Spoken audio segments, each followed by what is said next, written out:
ये बात है सन 1974 की, जब फेडेक्स कुरियर कंपनी पूरी तरह से बैंकरप्ट होने वाली थी। कंपनी बंद होने वाली थी।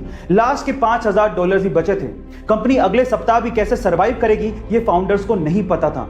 मरता क्या नहीं करता, फाउंडर्स आखिरी $5,000 का दाव खेलने के लिए लॉस वेगास पहुंच गए ताकि पैसों का जुगाड़ किया जा सके और कंपनी को बचाया जा सके। गाइस, किस्मत भी बहादुरों का साथ देती है। लास्ट के $5,000 दाव पे लगा देना कोई छोटी बात नहीं है। उन्होंने $5,000 के थ्रू $32,000 कमाए और फिर से पहुंच गए फेडेक्स कंपनी को जिंदा करने के लिए। फिर क्या था गाइस, वही कंपनी जो बैंकरप्ट होने वाली थी, आज वो कंपनी $70 बिलियन की कंपनी है जिसमें 6 लाख से ज्यादा इंप्लॉइज काम करते हैं। यूके का बर्गर किंग अपने कस्टमर्स को अपने कॉम्पिटिटर मैकडी के यहां ऑर्डर करने के लिए बोल रहा है। और सिर्फ मैकडी नहीं, पिज्जा हट, डोमिनोज और जितने भी छोटे बड़े रेस्टोरेंट्स हैं उन पे अपने ग्राहकों को ऑर्डर करने के लिए रिक्वेस्ट कर रहा है। पर सवाल यह उठता है कि बर्गर किंग, जो कि खुद एक बहुत बड़ी फास्ट फूड की चेन है, वो ऐसा क्यों कर रहा है? देखिए, बर्गर किंग का इस पे कहना है कि उसने भी कभी नहीं सोचा था कि लाइफ में ऐसा कुछ वो लोग कहेंगे, लेकिन करंट सिचुएशन को देखते हुए इन रेस्टोरेंट्स पे जो एम्प्लॉइज काम करते हैं और उनकी फैमिलीज, उनको कस्टमर्स की जरूरत है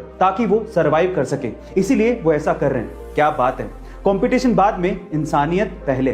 बर्गर किंग के सोच के लिए एक हार्ट तो बनता है। 2020 में आई कोरोना की लहर की वजह से सब कुछ बंद पड़ गया। कई जगहों पर लॉकडाउन तक देखने को मिला। लोगों के एक साथ इकट्ठा होने पर पाबंदी तक लगा दी गई और इसका असर खेलों पर भी देखने को मिला। लेकिन जब हमारे डॉक्टर्स और रिसर्चर्स ने मिलकर कोरोना से लड़ने के लिए वैक्सीन बनाई, तब कहीं जाके कई देशों में जिंदगियां पटरी पर लौटने लगी। कोरोना की वैक्सीन बनाने वाले इन डॉक्टर्स और रिसर्चर्स के सम्मान की एक झलक तब देखने को मिली जब विंबलडन का मैच देखने आए हजारों दर्शक कोविशील्ड बनाने वाले रिसर्चर्स और डॉक्टर्स के सम्मान में खड़े होकर तालियां बजाने लगे। देखिए ये क्लिप।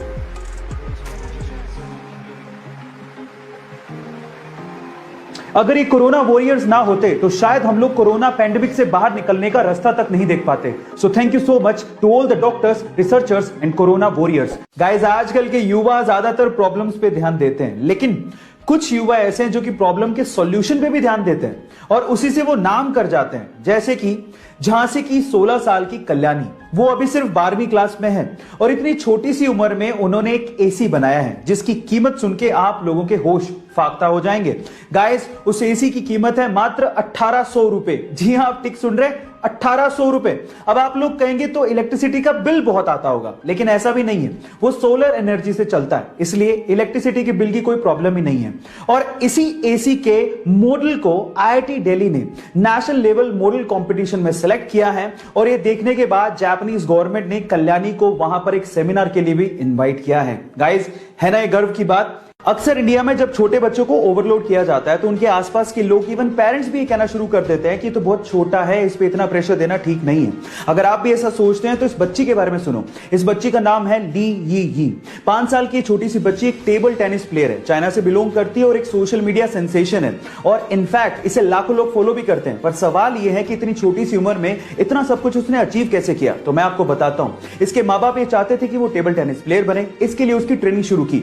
जब उसकी ट्रेनिंग की जाती थी तो कोचेस उसे हद से ज्यादा हार्डवर्क करवाते थे, जिसकी वजह से कभी कभार वो रोने भी लगती थी। लेकिन कभी भी उसके माँ बाप ने और कोचेस ने उसे इमोशनल सपोर्ट दिया ही नहीं, क्योंकि वो जानते थे कि इमोशनल सपोर्ट देने से वो वीक हो जाएगी। और आज उस बच्ची को देख के कोई भी कह सकता है कि वो फ्यूचर में एक टेबल टेनिस स्टार बनेगी। गाइस, आप लोग याद रखिए कि कुछ पाने के लिए कुछ खोना पड़ता है, इसलिए डू वर्क हार्ड।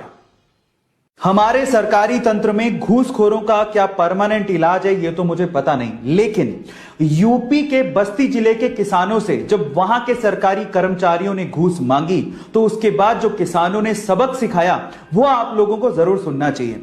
एक्चुअली वहां के सरकारी कर्मचारियों ने किसानों से घूस मांगा तो उसके बदले में किसानों ने एक बोरा लिया और उसमें 40 सांपों को भरा और उसके बाद वही बोरा सरकारी कर्मचारियों के ऑफिस में छोड़ दिया और बाहर से ताला लगा दिया। आई थिंक इस इंसिडेंट के बाद सरकारी कर्मचारियों को अकल तो आ ही गई होगी।